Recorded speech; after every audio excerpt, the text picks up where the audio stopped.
Hello everyone, welcome to my YouTube channel Civil Concept. In this video lecture, we are going to discuss the problem that is related with the design of one way slab. तो चलिए शुरू करते हैं।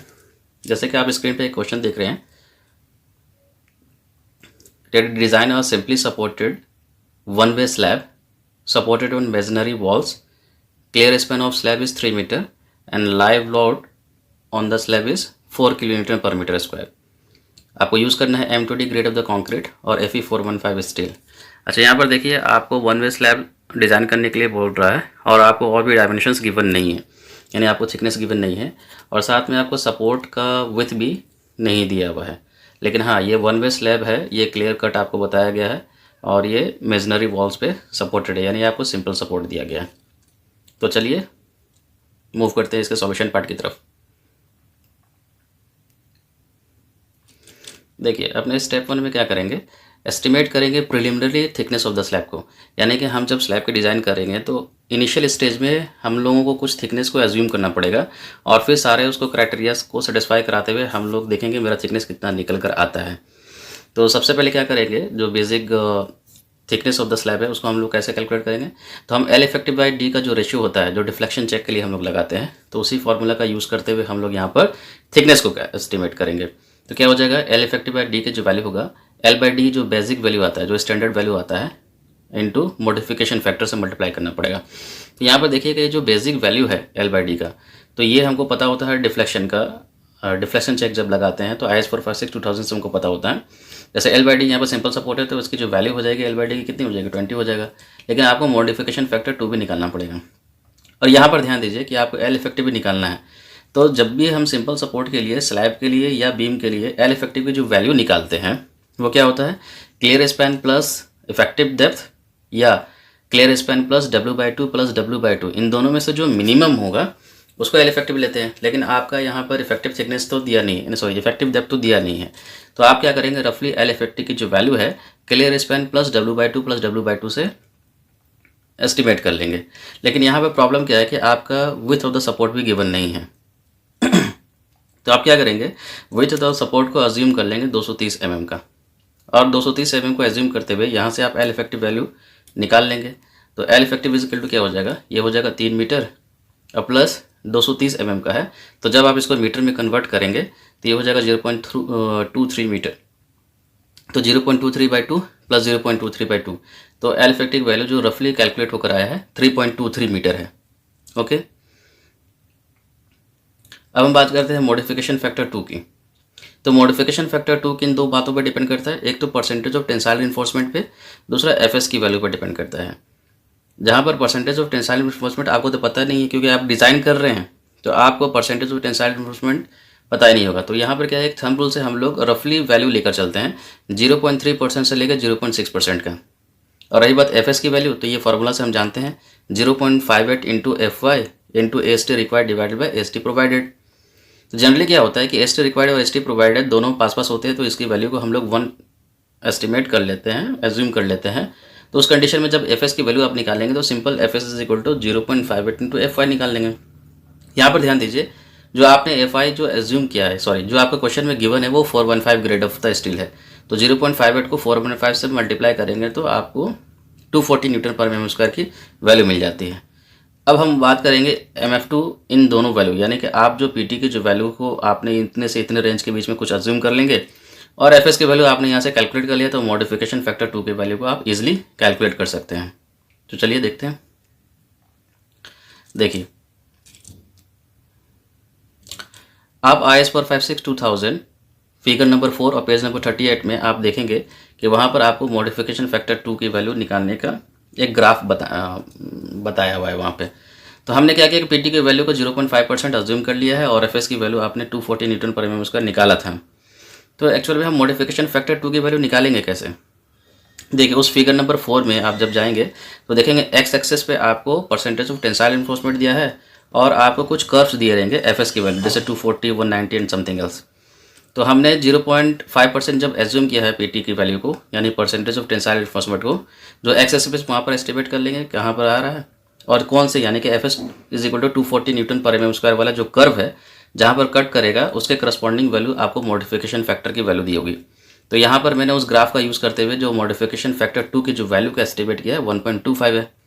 अब हम क्या करेंगे भाई, जो इस फार्मूला को जो मैंने पहले लिखा था इसका यूज़ करते हुए हम डी की वैल्यू का एस्टिमेट कर लेंगे। तो एल इफेक्टिव मैंने निकाला हुआ है 3230 mm। डी आपको एस्टिमेट करना है। एल बाई डी का जो बेसिक वैल्यू होता है फॉर सिंपल सपोर्ट के लिए 20 हो जाता है। अब मॉडिफिकेशन फैक्टर 2 आपने 1.25 निकाला है। तो जब आप इसको सॉल्व करेंगे तो डी की जो वैल्यू आ जाएगी 130 mm आ जाएगा। ठीक है, अब हम क्या करते हैं कि डायमीटर ऑफ बार को हम एज्यूम कर लेते हैं कि 10 mm का है, क्योंकि अब हमको क्या ग्रॉस डेप्थ हमको निकालना है। तो जब आप डायमीटर ऑफ बार को 10 mm अब एज्यूम करेंगे तो ग्रॉस डेप्थ निकालने के लिए आपको क्या हो जाएगा, देखिए ग्रॉस डेप्थ के लिए आपको चाहिए effective depth plus effective cover. तो आप इफेक्टिव कवर कैसे निकालेंगे, तो इफेक्टिव कवर के लिए होगा आपका नॉमिनल कवर और प्लस जो आप मेन बार जो यूज़ कर रहे हैं उसका डायमीटर का आधा। तो D is equal to that is gross depth is equal to हो जाएगा 130 जो आपका इफेक्टिव डेप्थ है, और 5/2 यानी जो मेन रिइंफोर्समेंट बार जो यूज़ कर रहे हैं उसका डायमीटर का हाफ प्लस नॉमिनल कवर, और you can say the clear cover. यहाँ पर मैंने नॉमिनल कवर को 20 mm अज्यूम किया है स्लैब के केस में। तो जब आप इसको सॉल्व करेंगे तो जो ग्रॉस डेप्थ का है जो वैल्यू निकल कर आ जाएगा 155 mm आ जाएगा। तो आपने यहाँ से डी भी कैलकुलेट किया हुआ था तो 130 mm निकल कर आया था, आप देख सकते हैं, और आपने यहाँ से gross depth of the slab भी कैलकुलेट कर लिया है 155 mm। अब हम नेक्स्ट स्टेप की तरफ मूव करते हैं।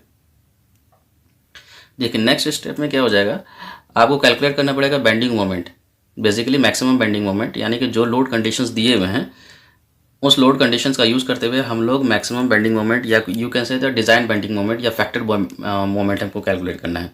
तो उसके लिए हमको क्या करना पड़ेगा, तो हमको लोड का रिक्वायरमेंट होगा, क्योंकि लोड से ही हम लोग बेंडिंग मोमेंट कैलकुलेट कर सकते हैं। तो सबसे पहले डेड लोड निकालना होगा।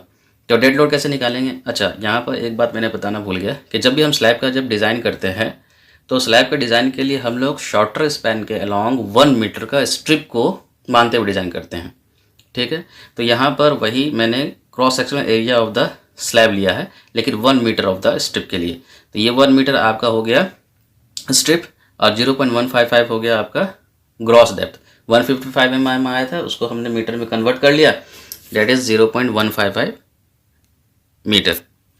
और ये 25 है, ये आरसीसी का क्या है स्पेसिफिक वेट है। जब आप इसको सॉल्व करेंगे तो आपको dead load of the slab का जो है वो फॉर 1 मीटर स्ट्रिप के लिए 3.875 किलोमीटर पर मीटर एस्टिमेट हो गया। अच्छा, जब आप स्लैब बनाते हैं स्लैब के ऊपर हम लोग क्या करते हैं, उसको फिनिशिंग देते हैं, फ्लोर फिनिश देते हैं, टाइल्स या मार्बल्स या कोटा स्टोन वगैरह जो हम पुट करते हैं। तो यहाँ पर मैंने अज्यूम कर लिया है कि जो फ्लोर फिनिश लोड है, फ्लोर फिनिश लोड 1 किलोमीटर पर मीटर स्क्वायर का, तो फॉर 1 मीटर स्ट्रिप के लिए कितना हो जाएगा, 1 किलोमीटर पर मीटर हो जाएगा। तो ये दोनों जो हैं ये दोनों आपका डेड लोड में काउंट होंगे। और लाइव लोड आपको ऑलरेडी गिवन है 4 किलोमीटर पर मीटर स्क्वायर का, तो फॉर 1 मीटर स्ट्रिप के लिए आपने यूडीएल में कन्वर्ट कर लिया, डेट इज़ 4 किलोमीटर पर मीटर का। जब आप टोटल लोड निकालेंगे तो ये आपका डेड लोड हो गया स्लैब का, ये फ्लोर फिनिश लोड हो गया और ये आपका लाइव लोड हो गया। जब तीनों को आप ऐड करेंगे तो 8.875 किलोमीटर पर मीटर आ जाएगा। तो ये जो टोटल लोड है ये अभी फ़िलहाल सर्विस लोड है, या इसको हम लोग कहते हैं वर्किंग लोड।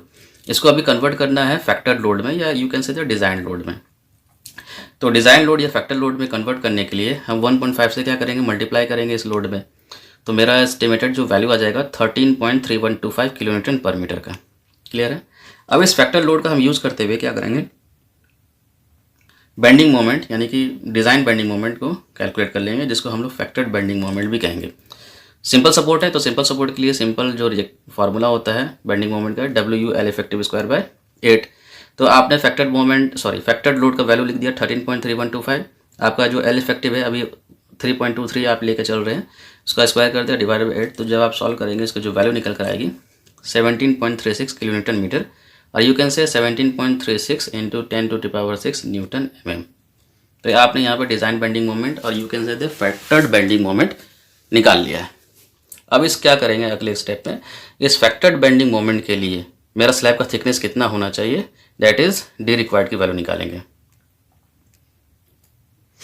देखिए स्टेप 3 में हम क्या करना पड़ेगा कि हमको कंपेयर करना पड़ेगा डी प्रोवाइडेड, यानी जो आपने डी का जो वैल्यू आपने लिया है, जैसे अपने केस में आपने कितना ले लिया है 130 mm में एस्टिमेट करके लाया, आप जो डी रिक्वायर्ड है उन दोनों के बीच में कंपेयर करेंगे। तो चलिए क्या करते हैं, तो डी रिक्वायर्ड निकालने के लिए क्या करेंगे, तो जो आपका फैक्टर्ड बेंडिंग मोमेंट आया है उसको आप इक्वेट कर दीजिए MU लिमिटिंग से। तो एम यू लिमिटिंग से आप इक्वेट करेंगे तो आपको डी रिक्वायर्ड की वैल्यू निकल जाएगी। तो M U limiting is equal to मैंने क्या किया, फैक्टर्ड बेंडिंग मोमेंट के बराबर कर दिया।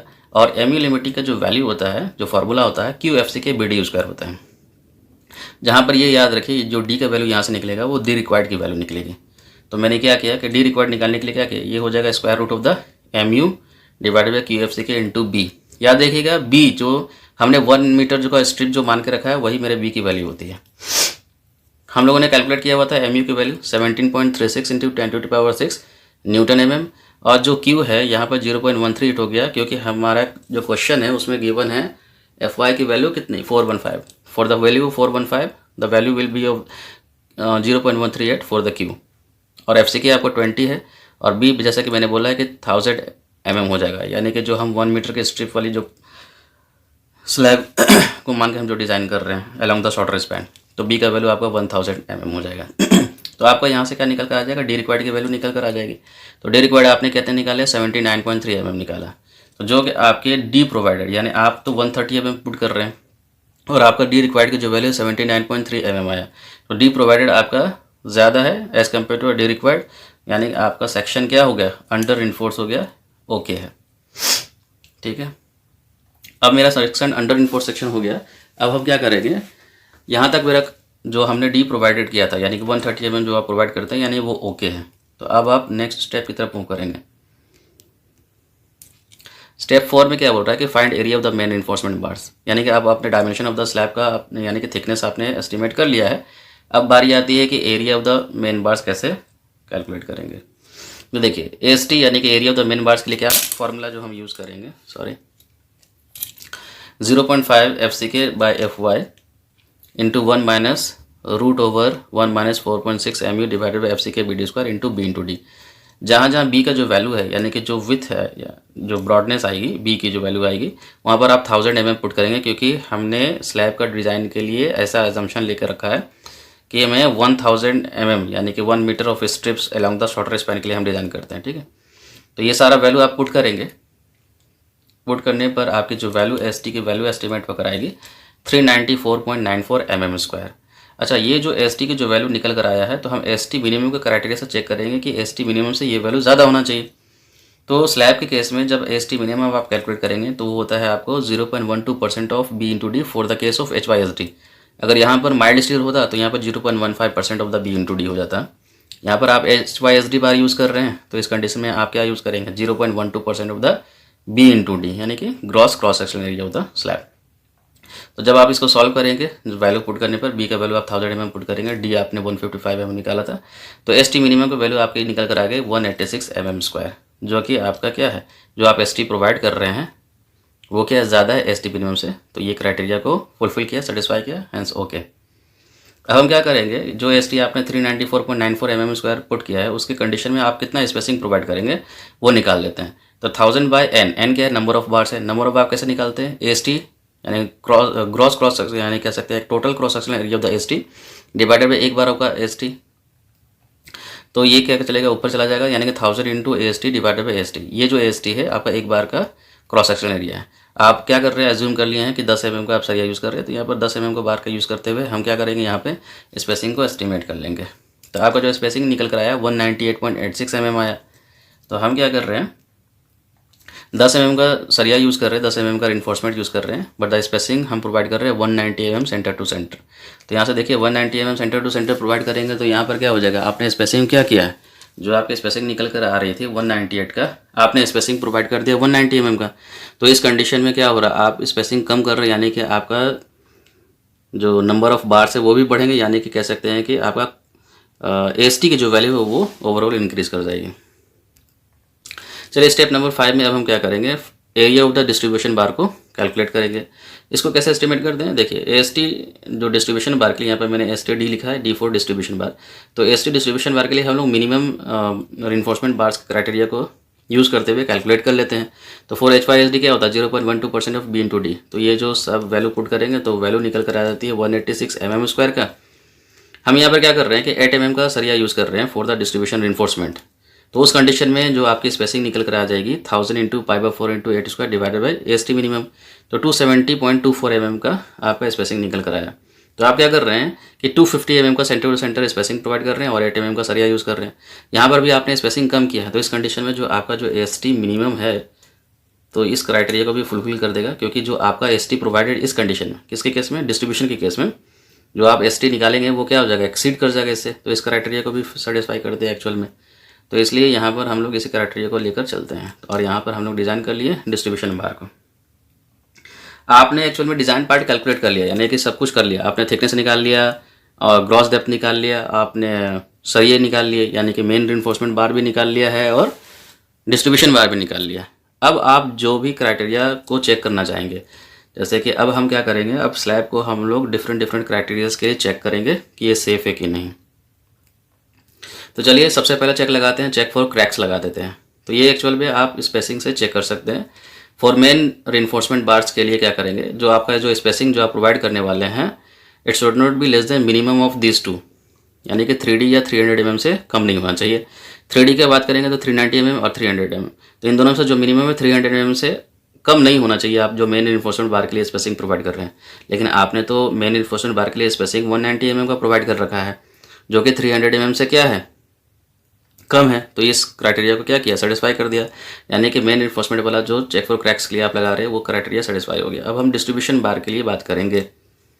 फॉर डिस्ट्रीब्यूशन बार के लिए क्या होना चाहिए, जो स्पेसिंग आप जो प्रोवाइड कर रहे हैं डिस्ट्रीब्यूशन बार को, वो आपका ज़्यादा नहीं होना चाहिए दिस टू, यानी 5D या 450 mm। तो 5D की वैल्यू आपकी हो जाएगी 650 mm और 450 mm, दोनों से जो मिनिमम है 450 mm निकल कर आया।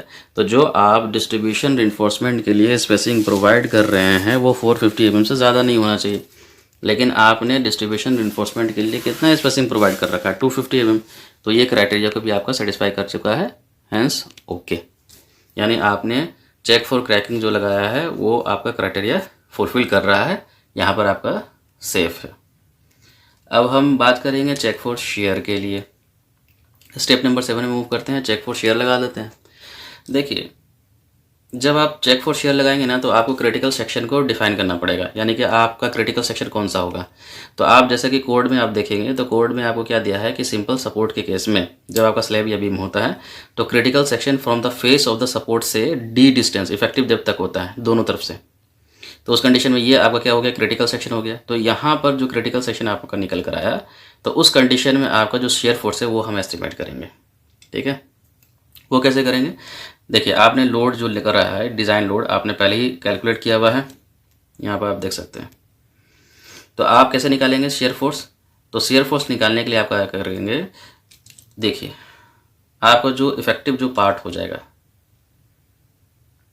इतना वाला पार्ट होगा आपका इफेक्टिव वाला पार्ट, ठीक है। तो उस कंडीशन में यहाँ पर जितने लोड आ रहे होंगे सिर्फ इसके लिए हमको शेयर फोर्स निकालना है।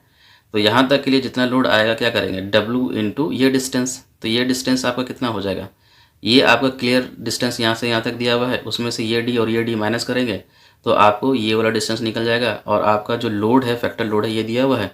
तो उस कंडीशन में आप इजीली क्या कर सकते हैं, कैलकुलेट कर सकते हैं शेयर फोर्स की value at the critical section.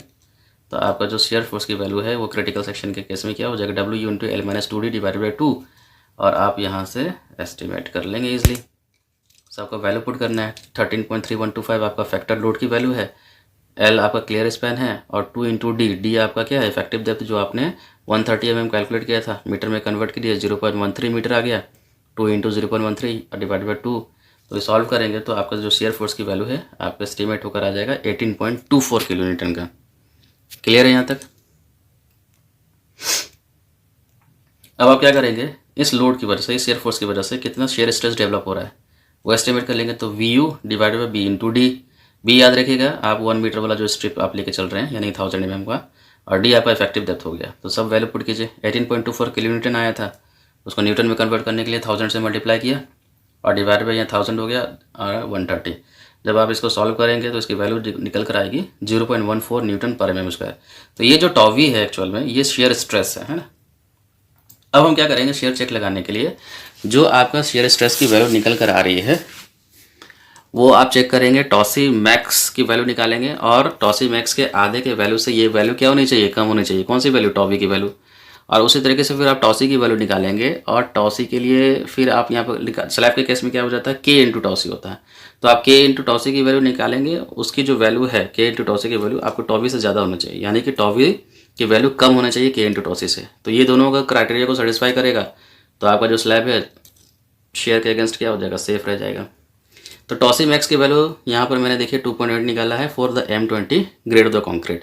ये कहाँ से निकाला, आप टेबल नंबर 19 देख सकते हैं IS-456 का, पेज नंबर 73 में गिवन है, या नहीं तो आप डायरेक्ट फार्मूला यूज़ कर सकते हैं जो आपको रफली वैल्यू टॉसी मैक्स की दे देगा 0.63 इंटू √/FC के। तो आपके जो वैल्यू निकल कर आ जाएगी 2.8 का निकल कर आया।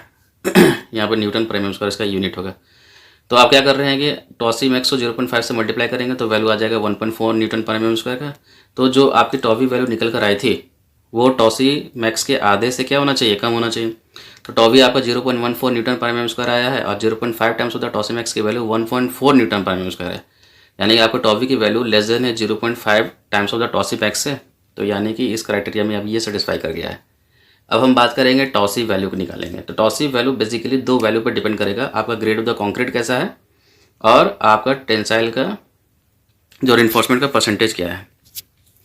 तो यहाँ पर ध्यान दीजिए कि जो आप निकाल रहे हैं परसेंटेज ऑफ टेंसाइल रिइंफोर्समेंट आपको निकालना पड़ेगा।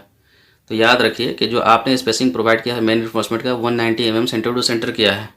जनरली होता क्या है कि आप सपोर्ट के पास में कटलमेंट ऑफ द बार्स प्रोवाइड करते हैं, या कह सकते हैं आप क्रैंकिंग बार प्रोवाइड कर रहे हैं या बेंट अप बार प्रोवाइड करते हैं, और वो जो बेंट अप बार है 50% ऑफ द AST होता है, यानी जो आप मेन रिइंफोर्समेंट आप जो प्रोवाइड कर रहे हैं, यानी आधा बार आप क्या कर रहे हैं बेंट अप बार्स के केस में प्रोवाइड कर रहे हैं। तो उस कंडीशन में सपोर्ट के पास भी जो आपका जो area of the tensile reinforcement हो जाएगा वो क्या हो जाएगा, आधा हो जाएगा। तो यानी कि यहाँ पर जब स्पेसिंग आप यूज़ कर रहे हैं 190 mm सेंटर टू सेंटर का, कहाँ पर, मिडल वाला पार्ट में, मिडल सेक्शन पे, तो सपोर्ट के पास आते आते जब आधा बार आप यूज़ कर रहे हैं, यानी कि 50% ऑफ बार्स बेंटअप के केस में यूज़ कर रहे हैं, तो सपोर्ट के पास क्या हो जाएगा, 50% ऑफ द मेन बार्स रह जाएगा, और यहाँ पर भी 50% ऑफ द मेन बार्स रह जाएगा। यानी कि यहाँ पर जो स्पेसिंग है जो आप नीचे वाले बार की देख रहे हैं, यानी कि इस बार की बात कर रहा हूँ मैं, तो इस बार की जो स्पेसिंग है कितनी हो जाएगी, इसकी डबल हो जाएगी, यानी कि 380 mm सेंटर टू सेंटर हो जाएगा। क्लियर है, यहाँ समझ में आई बात। तो उस कंडीशन में जब आप 380 mm सेंटर टू सेंटर ले रहे हैं तो वहाँ पर AST के वैल्यू क्या हो जाएगा उसे हम एस्टिमेट कर लेते हैं। देखिए स्पेसिंग निकालने के लिए क्या करते थे आप, 1000 इंटू एक बार का डायमीटर का स्क्वायर, सॉरी यानी कि एक बार का सरिया का स्क्वायर डिवाइडेड बाय टोटल सरिया का cross sectional square, cross sectional area. तो यहाँ से आप क्या करेंगे, स्पेसिंग आपको गिवन है 380 का, AST ही आपको निकालना है, सारा वैल्यू पुट कीजिए तो आपको AST की वैल्यू एस्टिमेट होकर आ जाएगी। जब आप निकालेंगे 206.68 mm² निकल कर आया। ठीक है, जब आपको AST के वैल्यू निकल कर आए ना तो आप इजीली क्या कर सकते हैं, PT की वैल्यू को आप एस्टिमेट कर सकते हैं। चलिए देखिए,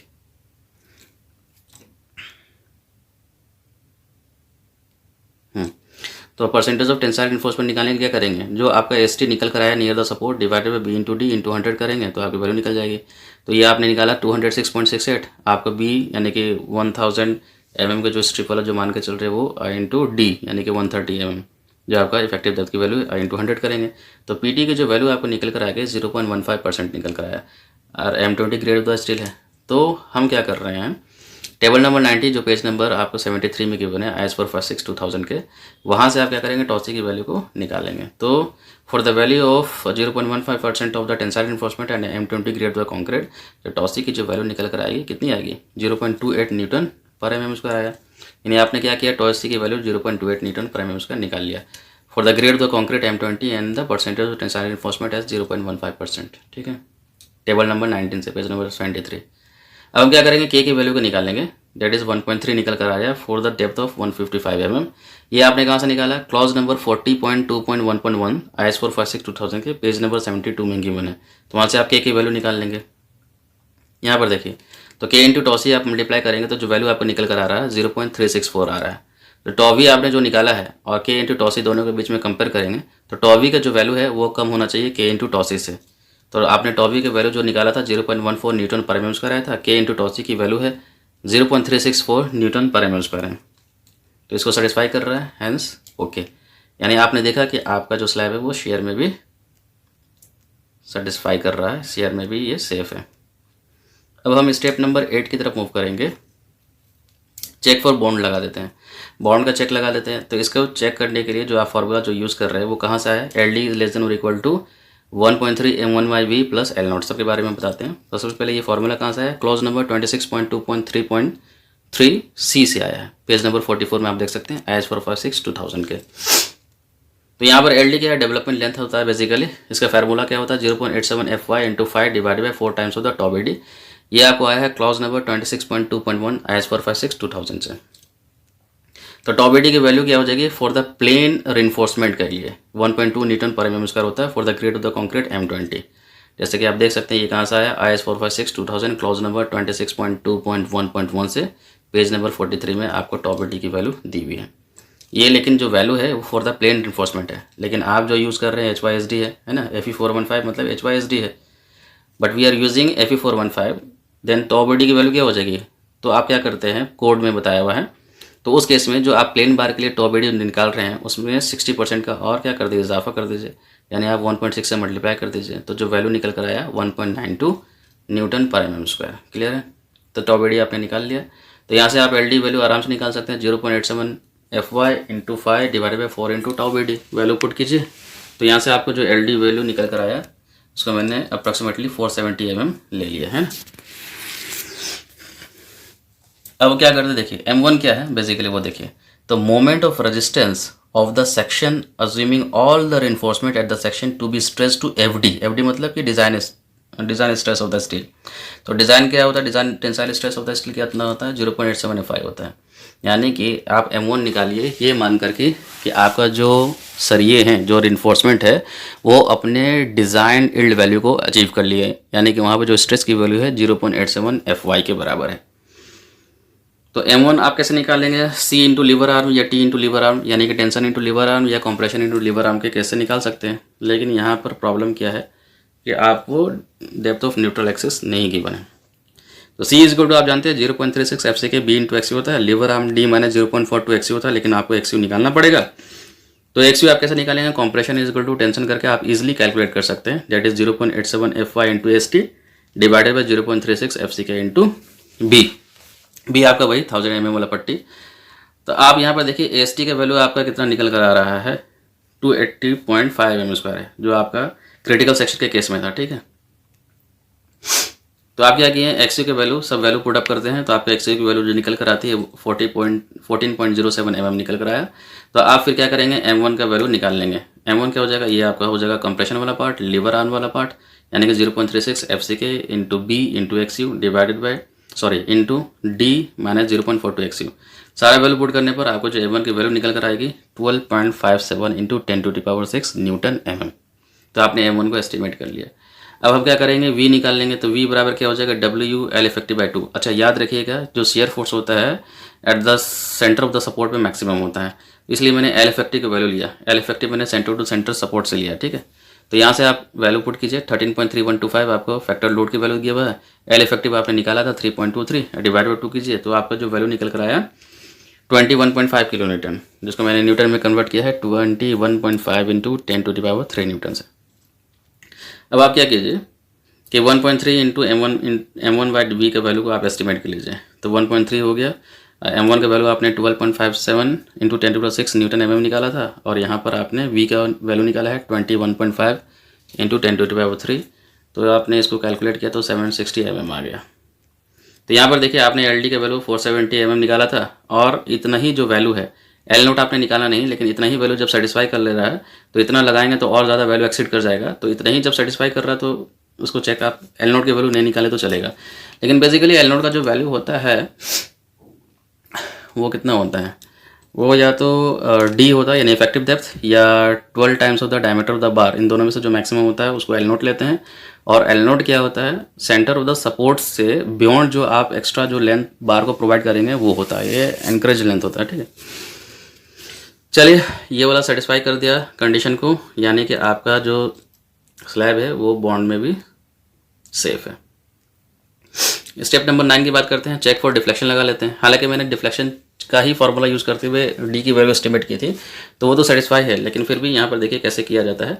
एक्चुअल L बाई डी की वैल्यू हम निकालेंगे। तो एक्चुअल L बाई डी यानी L इफेक्टिव की वैल्यू आपने 3.23 मीटर लिया है, उसको mm में कन्वर्ट कर लिया 1000 से मल्टीप्लाई करके, और डिवाइडेड बाय इफेक्टिव डेप्थ निकाला, तो एक्चुअल जो वैल्यू आपका 24.85 आ रहा है, ठीक है।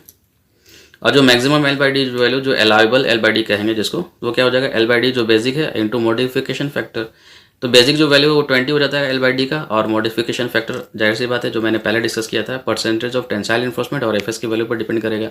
लेकिन यहाँ पर याद रखिए, जो आप एएसटी निकालना चाहते हैं, देखिए एएसटी रिक्वायर्ड जो था 394.94 था, और आपने क्या किया था, स्पेसिंग कम किया था, जिसके केस में आपने जो प्रोवाइड किया है वो ज़्यादा कर दिया है।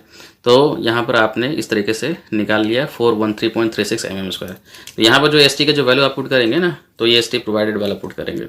तो उस कंडीशन में आपका जो पीटी का वैल्यू निकल कर आ रहा है, देखिए क्या किया आपने, ये एएसटी प्रोवाइडेड लिखा, divided by B into D, ये होगा बी, ये होगा डी, इंटू 100, तो 0.32% निकल कर आया, ठीक है। और एफ एस की वैल्यू आप 0.58 इंटू एफ आई लेकर चलें, क्योंकि जनरली क्या होता है, पास होते हैं, तो इसका वैल्यू आपको तकरीबन 1 हो जाएगा। तो आप F S equal to 0.58 into F I लेकर चलिए, तो इसको सॉल्व करने पर वही 240 न्यूटन पर mm² का है। जैसा कि मैंने बोला था कि modification factor for tensile enforcement के लिए डिपेंड करेगा पीटी पे और एफएस के लिए। तो वही IS 456 2000 का फिगर नंबर 4 पेज नंबर 38 से आप मॉडिफिकेशन फैक्टर की वैल्यू निकालिए, जिसका वैल्यू निकल कर आता है 1.5। तो यहाँ से देखिए, तो आप क्या करेंगे अब, तो मैक्सिमम एल बाई डी की वैल्यू, यानी कि एल बाई डी जो बेसिक वैल्यू है और मॉडिफिकेशन फैक्टर दोनों को मल्टीप्लाई कर रहे हैं, तो आपको मैक्सिमम एल बाई डी की जो वैल्यू निकल कर आई है 30 आ गई। तो यहाँ पर देखिए, अगर एक्चुअल एल बाई डी की जो वैल्यू है वो कम हो जाए मैक्सिमम एल बाई डी से, तो क्या है, डिफ्लेक्शन में वो सेफ है।